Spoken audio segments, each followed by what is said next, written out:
thought is certainly promising and important. If Syria replacing one destabilizing force for another is not a positive development. And that is something that we will watch very carefully as we seek to craft our own strategy with regards to how to approach the events in Syria. In the case of Lebanon, our goals are aligned and the same: a strong Lebanese state that can take on and disarm Hezbollah. The common theme in all of these challenges is Iran. It is the single greatest source of instability in the region. Behind every terrorist group, behind every act of violence, behind every destabilizing activity, behind everything that threatens peace and stability for the millions of people who call this region home, is Iran. And by Iran, I mean the Ayatollahs. By Iran, I mean its regime.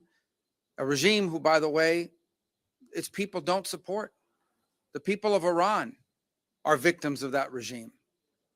And so I think it's important to constantly point that whether we talk about Hamas or we talk about Hezbollah or we talk about violence in the West Bank or we talk about destabilization in Syria or we talk about any of these issues, the militias in Iraq, they all have behind them one common theme: Iran. And that must be addressed.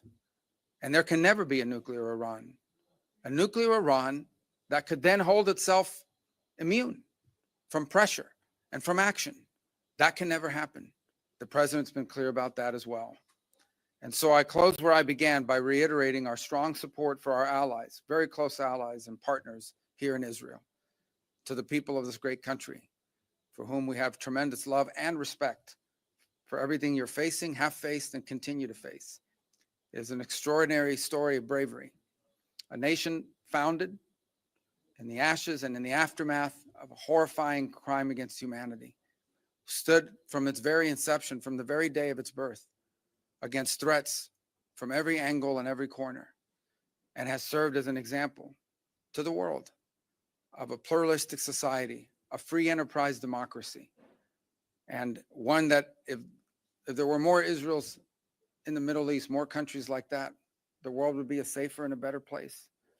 And this is what we hope for the region and for our planet. A nation that's always sought peace, but will not allow itself to be intimidated or destroyed by its enemies.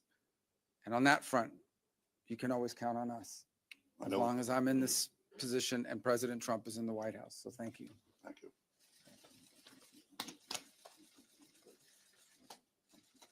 Mr. Prime Minister, are you committed to negotiating phase 2 of